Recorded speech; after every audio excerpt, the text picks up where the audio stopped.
परम सत्कारयोग परम सत्कारयोग गुरु रूप साध संगत जी, वाहिगुरु जी का खालसा वाहिगुरु जी की फतेह। अज आपां साहिब श्री गुरु ग्रंथ साहब जी का गुरता गद्दी दिवस मना रहे हैं। जिस गुरु ग्रंथ साहब नूं पंचम पातशाह ने 1604 दे विच कंपाइल कीता ते जिस देश दे विच ब्राह्मण ने मनु सिमरती लिया के शूदरां दी गल, वैश्यां दी गल ते ब्राह्मण दी गल कीती ते गुरु ग्रंथ साहब दे विच श्री गुरु अर्जन देव पातशाह ने शूदर नूं भी बिठा दिता ते ब्राह्मण नूं भी बिठा दिता ते उस तो बाद कलगीधर पातशाह ने इसनूं पूर्ण रूप दिता। आग्या भाई काल की तभी चलायो पंथ, सब सिखन को हुक्म है गुरु मानियो ग्रंथ। सार संगत जी, जिस धरती दे उत्ते गुरु ग्रंथ साहब कंपाइल होया, कट्ठा कीता गया, अज 6 साल हो गए उस धरती दे उत्ते गुरु ग्रंथ साहब दीयां बेअदबियां ना रुकण दा नां लै रहीआं।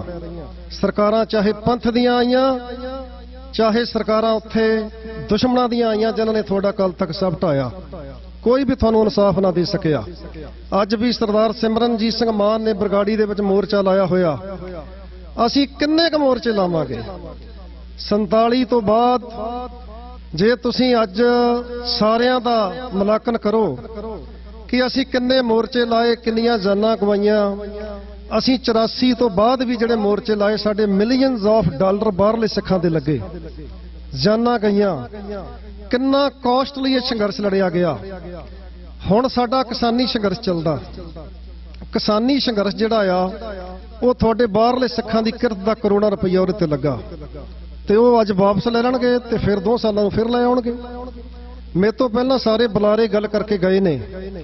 जिस गुरु दी असीं गुरता गद्दी मना रहे हां, राइट टू सेल्फ डिटरमिनेशन इस गुरु साहब दे विचों निकलदा, जिसनूं हाउस ऑफ कॉमन बरतानिया दी पार्लीमेंट ने भी रिकॉर्ड किया।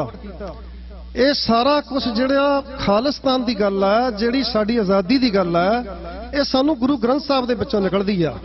मैं समय की कदर करदा होया अपने आप नूं बहुत जल्दी समेटना चाहुंदा।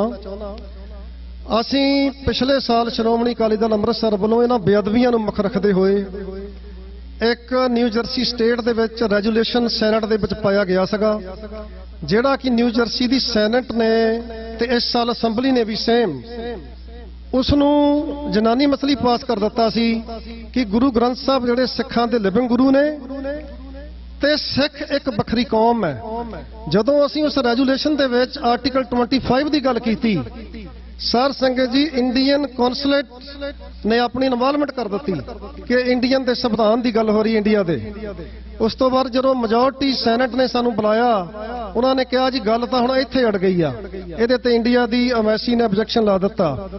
जिस संविधान ने सानू पूरी कौम ही नहीं मनिया, 2 धर्मां दे विचाले गुरु नानक पातशाह ने एक वखरा धर्म चलाया। भाई गुरदास जी ने भी कहा, मारिया सिक्का जगत विच नानक निर्मल पंथ चलाया। सो सानू पूर्ण उस देश दे विच धार्मिक आजादी भी है नहीं, राजनीतिक आजादी ते दूर दी गल है। सो जिन्नी देर साडा नेशन नहीं बनदा, मैं तुहाडे शाबाश दिंदा इस कौम दे। कश्मीरियां दे इन्नी कुट पई, उन्हां दे हक हकूक खोले, ਉਹ ਗੱਲਾਂ ਲੰਬੇ ਸੰਘਰਸ਼ ਹੋ ਸਕਦਾ ਉਹ ਨਾ ਇੰਨਾ ਲੜ ਸਕਣ ਜਿਹੜਾ ਸੰਘਰਸ਼ 84 ਤੋਂ ਬਾਅਦ ਬਾਹਰਲੇ ਸਿੱਖਾਂ ਨੇ ਇਹਨੂੰ ਲਾਈਵ ਰੱਖਿਆ। ਗੁਰੂ ਸਾਹਿਬ ਉਹਨਾਂ ਨੂੰ ਚੜ੍ਹਦੀ ਕਲਾ ਬਖਸ਼ਣ। ਆਪਾਂ ਛੋਟੇ ਛੋਟੇ ਕਿੰਤੂ ਪਰੰਤੂ ਇੱਕ ਦੂਸਰੇ ਤੇ ਨਾ ਕਰਿਆ ਕਰੀਏ, ਕਿਉਂਕਿ ਇਸ ਮੁਲਕ ਦੇ ਵਿੱਚ ਵੀ ਮੈਂ ਵੇਖ ਰਿਹਾ ਪਿਛਲੇ ਕੋਈ ਹਫ਼ਤੇ ਦੇ ਉੱਤੋਂ ਪੰਜਾਬ ਵਾਲੀਆਂ ਜਿਹੜੀਆਂ ਸੰਘਰਸ਼ਸ਼ੀਲ ਧਿਰਾਂ ਨੇ ਉਹ ਸਾਨੂੰ ਬਾਹਰਲਿਆਂ ਨੂੰ ਕੋਸਦੀਆਂ ਨੇ, ਬਾਹਰਲੇ ਉਹਨਾਂ ਨੂੰ ਕੋਸਦੇ ਨੇ। देखो ना तो पंजाब दे विच काम करना सौखा, जिहड़े थाणियां दीयां हवालाटां दे विच जाना बहुत औखा। उस देश दे विच जिथे संत जरनैल सिंह दा तुसीं नां नहीं सी लै सकदे, तूड़ी वाले अंदरां दे विच जिथे फोटोआं लको लईआं सी लोकां ने, उन्हां दा जदों कौम दे विच एक मत नहीं सी कौम, ते सरदार सिमरनजीत सिंह मान ने संत जरनैल सिंह दा जन्म दिन मनाउणा फतेहगढ़ साहब तो शुरू कीता।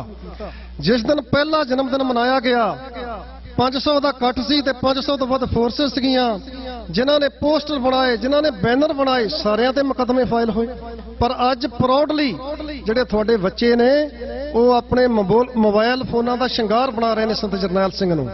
ਇਸੇ ਤਰ੍ਹਾਂ 2008 ਦੇ ਵਿੱਚ ਸਰਦਾਰ ਸਿਮਰਨਜੀਤ ਸਿੰਘ ਮਾਨ ਦੇ ਉੱਤੇ ਜੱਜਮੈਂਟ ਹੋਈ ਕਿ ਖਾਲਿਸਤਾਨ ਦੇ ਉੱਤੇ ਇਲੈਕਸ਼ਨ ਵੀ ਲੜੇ ਜਾ ਸਕਦੇ ਨੇ, ਖਾਲਿਸਤਾਨ ਦੇ ਨਾਲ ਇਕੱਠ ਵੀ ਕੀਤੇ ਜਾ ਸਕਦੇ ਨੇ, ਖਾਲਿਸਤਾਨ ਦਾ ਮਟੀਰੀਅਲ ਵੀ ਵੰਡਿਆ ਜਾ ਸਕਦਾ। ਫਿਰ ਜਾ ਕੇ ਉੱਥੇ ਗੱਲ ਖੁੱਲ੍ਹਮ ਖੁੱਲੀ ਹੋਈ ਆ ਤੇ ਹੁਣ ਦਿੱਲੀ ਦੀ ਹਿੱਕ ਤੇ ਬੈਠ ਕੇ ਵੀ ਖਾਲਿਸਤਾਨ ਦੇ ਨਾਅਰੇ ਲੱਗਦੇ ਨੇ। ਮੈਂ ਇੱਥੇ ਵਾਲੇ ਵੀਰਾਂ ਨੂੰ ਵੀ ਬੇਨਤੀ ਕਰਨੀ ਚਾਹੁੰਦਾ, ਇੱਥੇ ਬਹੁਤ ਵੱਡੀ ਕਿਰਤ ਕਮਾਈ ਦੇ ਨਾਲ ਤੁਸੀਂ ਇਹ ਸਾਰਾ ਸੰਘਰਸ਼ ਚਲਾ ਰਹੇ ਆ। ਮੈਂ ਫਿਰ ਕਹਿੰਦਾ ਕਿ ਆਪਾਂ ਕਿੰਤੂ ਪਰੰਤੂ ਤੋਂ ਬਚੀਏ। ਜਿੰਨੀ ਦੇਰ ਅਸੀਂ ਆਜ਼ਾਦ ਨੇਸ਼ਨ ਨਹੀਂ ਬਣਦੇ ਉਨੀ ਦਿਨ ਅਸੀਂ ਦੁਨੀਆ ਦੇ ਹਾਣੀ ਨਹੀਂ ਬਚ ਸਕਦੇ। ਅਸੀਂ ਕਿੰਨੀ ਦਿਨ ਮੋਰਚੇ ਲਾਈ ਜਾਵਾਂਗੇ? ਹੁਣ ਸਾਨੂੰ 21 ਮੋਰਚਾ ਲਾਉਣ ਦੀ ਲੋੜ ਹੈ। ਆਪਾਂ ਆਜ਼ਾਦੀ ਵੱਲ ਵਧੀਏ। ਜਿਹੜੀਆਂ ਧਿਰਾਂ ਭਾਵੇਂ ਉਹ ਇਲੈਕਸ਼ਨ ਵਿੱਚ ਪਾਰਟਿਸਿਪੇਟ ਕਰਦੀਆਂ ਨੇ, ਆਪਾਂ ਉਹਨਾਂ ਨੂੰ ਲੈ ਕੇ ਆਈਏ। ਮੈਂ ਤੁਹਾਡੀ ਸਟੇਟ ਦਾ ਇੱਕ ਐਗਜ਼ਾਮਪਲ ਦੇਣਾ ਚਾਹੁੰਦਾ। 2003 ਦੇ ਵਿੱਚ ਇੱਕ ਟੈਰੋਰਿਜ਼ਮ ਦੇ ਉੱਤੇ ਡਾਕੂਮੈਂਟਰੀ ਬਣੀ ਸੀਗੀ। ਉਹ ਤੁਹਾਡੇ ਕੈਲੀਫੋਰਨੀਆ ਦੇ ਹਾਈ ਸਕੂਲਾਂ ਦੇ ਵਿੱਚ ਦਿਖਾਈ ਵੀ ਗਈ ਸੀ, ਜਿਹਦੇ ਵਿੱਚ ਜਦੋਂ ਦਿਖਾਈ ਜਾਣੀ ਸੀ ਤਾਂ ਸਾਡੇ ਸਿੱਖ ਬੱਚਿਆਂ ਤੇ ਹਮਲੇ ਹੋ ਸਕਦੇ ਸੀ। ਮੈਨੂੰ ਇਸ਼ਾਰਾ ਵੀ ਪਿੱਛੋਂ ਹੋ ਗਿਆ। ਮੈਂ ਇਹ ਕਹਿਣਾ ਚਾਹੁੰਦਾ ਕਿ ਪੰਜਾਬ ਦੇ ਵਿੱਚ ਕਿਹਨਾਂ ਲੋਕਾਂ ਨੂੰ ਤੁਸੀਂ ਭੇਜਣਾ ਉੱਪਰ। ਤੇ ਸਰਦਾਰ ਸਿਮਰਨਜੀਤ ਸਿੰਘ ਮਾਨ ਉਦੋਂ ਬਤੌਰ ਮੈਂਬਰ ਪਾਰਲੀਮੈਂਟ ਸਨ। ਜਦੋਂ ਅਸੀਂ ਸਟੇਟ ਡਿਪਾਰਟਮੈਂਟ ਦੇ ਵਿੱਚ ਗਏ ਤਾਂ ਸਟੇਟ ਡਿਪਾਰਟਮੈਂਟ ਨੇ ਕਿਹਾ ਜੀ ਸਾਨੂੰ ਤੁਹਾਡੀ ਜਿਹੜੀ ਹੋਮ ਮਿਨਿਸਟਰੀ ਆ ਉਹਦਾ ਹੁਕਮ ਹੈ ਕਿ ਸਿਮਰਨਜੀਤ ਸਿੰਘ ਮਾਨ ਨੂੰ ਸਟੇਟ ਡਿਪਾਰਟਮੈਂਟ ਵਿੱਚ ਸਮਾਂ ਨਾ ਦਿੱਤਾ ਜਾਵੇ, ਪਰ ਤੁਸੀਂ ਇਹ ਜਿਹੜਾ ਇਸ਼ੂ ਲੈ ਕੇ ਆਏ ਆ ਅਸੀਂ ਇਹ ਡਾਕੂਮੈਂਟਰੀ ਸੈਂਸਰ ਕਰਾਂਗੇ। ਸੋ ਤੁਹਾਨੂੰ ਇਹੋ ਜਿਹੇ ਜਦੋਂ 2002 ਦੇ ਵਿੱਚ ਭਾਰਤ ਸਰਕਾਰ ਨੇ ਕਿਹਾ ਕਿ ਅਸੀਂ ਸਿੱਖਾਂ ਦੇ ਜਥੇ ਜਿਹੜੇ ਨੇ ਉਹ ਪਾਕਿਸਤਾਨ ਵਿੱਚ ਨਹੀਂ ਭੇਜਾਂਗੇ, ਜੇ ਤੁਹਾਡੇ ਇਹੋ ਜਿਹੇ ਨੁਮਾਇੰਦੇ ਦੇ ਕੋਲ ਪਾਸਪੋਰਟ ਸੀਗਾ ਡਿਪਲੋਮੈਟਿਕ ਤੇ ਸਰਦਾਰ ਮਾਨ ਨੇ ਸਿਰ ਤੇ ਟੈਚੀ ਰੱਖ ਕੇ ਤੇ ਬਾਰਡਰ ਟੱਪਿਆ ਪਾਕਿਸਤਾਨ ਦਾ, ਤੁਸੀਂ ਇਹੋ ਜਿਹੇ ਨੁਮਾਇੰਦਿਆਂ ਨੂੰ ਘੱਲੋ। ਅੱਜ ਦੁਨੀਆ ਭਰ ਵਿੱਚ ਅਸੀਂ ਸਿੱਖ ਵਸਦੇ ਆ, ਸਾਨੂੰ ਉਸ ਧਰਤੀ ਤੋਂ ਵਾਰ ਚਾਹੀਦੀ ਆ। ਇਹਨਾਂ ਮੁਲਕਾਂ ਦੇ ਜਿਹੜੇ ਪੋਲੀਟੀਸ਼ੀਅਨ ਨੇ ਉਹ ਭਾਵੇਂ 47 ਤੋਂ ਪਹਿਲਾਂ ਵੀ ਅਕਾਲੀ ਦਲ ਨੇ ਬਰਤਾਨੀਆ ਦੇ ਸੰਵਿਧਾਨ ਥੱਲੇ ਇਲੈਕਸ਼ਨ ਲੜੇ ਨੇ, ਭਾਵੇਂ ਸਾਡੇ ਨੁਮਾਇੰਦਿਆਂ ਨੇ ਸਾਈਨ ਨਹੀਂ ਕੀਤੇ, ਸਾਨੂੰ ਕਦੇ ਵੀ ਕੋਈ ਆਪਰਚੁਨਿਟੀ ਨਹੀਂ ਛੱਡਣੀ ਚਾਹੀਦੀ।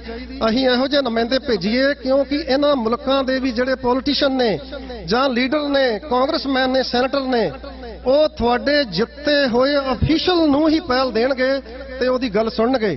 ਮੈਂ ਸਮਾਂ ਬਹੁਤਾ ਨਹੀਂ ਲੈਣਾ ਤੋ ਮੈਂ ਅਖੀਰ ਦੇ ਵਿੱਚ ਤੁਹਾਡਾ ਸਾਰਿਆਂ ਦਾ ਧੰਨਵਾਦੀ ਵੀ ਆ। ਉੱਥੇ ਮੈਂ ਆਪਣੇ ਵੱਲੋਂ ਤੁਹਾਨੂੰ ਸਾਰਿਆਂ ਨੂੰ ਮੁਬਾਰਕਬਾਦ ਵੀ ਦਿੰਦਾ, ਨਾਲ ਬੇਨਤੀ ਵੀ ਕਰਦਾ।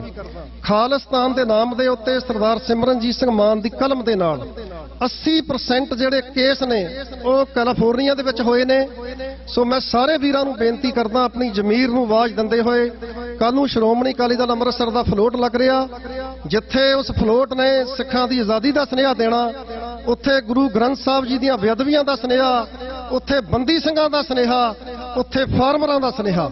ਉੱਥੇ ਮੈਂ ਦੱਸਣਾ ਚਾਹੁੰਦਾ ਕਿ ਅਸੀਂ ਨਿਊ ਜਰਸੀ ਸਟੇਟ ਦੇ ਵਿੱਚ ਇੱਕ ਰੈਜੂਲੇਸ਼ਨ 214 ਜਿਹੜਾ ਕਿ ਅਸੈਂਬਲੀ ਤੇ ਜੁਆਇੰਟ ਰੈਜੂਲੇਸ਼ਨ ਸੈਨੇਟ ਦੇ ਨਾਲ ਪਾਇਆ, ਫਾਰਮਰਾਂ ਦੇ ਹੱਕ ਦੇ ਵਿੱਚ ਜਿਹੜਾ ਇੰਟਰੋਡਿਊਸ ਵੀ ਹੋ ਚੁੱਕਾ। ਸੋ ਇਹਦਾ ਮਤਲਬ ਇਹ ਨਹੀਂ ਕਿ ਅਸੀਂ ਜਿਹੜੀਆਂ ਬਾਹਰ ਬੈਠੀਆਂ ਜਥੇਬੰਦੀਆਂ ਕੰਮ ਕਿਸਾਨਾਂ ਲਈ ਨਹੀਂ ਕਰਦੀਆਂ, ਅਸੀਂ ਸਾਰੇ ਲੱਗੇ ਹੋਏ ਆ। ਸੋ ਮੈਂ ਤੁਹਾਡਾ ਸਾਰਿਆਂ ਦਾ ਤਹਿ ਦਿਲੋਂ ਧੰਨਵਾਦ ਕਰਦਾ ਹੋਇਆ ਆਪਣੇ ਵੱਲੋਂ ਤੇ ਆਪਣੀ ਜਥੇਬੰਦੀ ਵੱਲੋਂ ਫਤਿਹ ਅਰਜ਼ ਕਰਦਾ ਜੀ। ਵਾਹਿਗੁਰੂ ਜੀ ਕਾ ਖਾਲਸਾ, ਵਾਹਿਗੁਰੂ ਜੀ।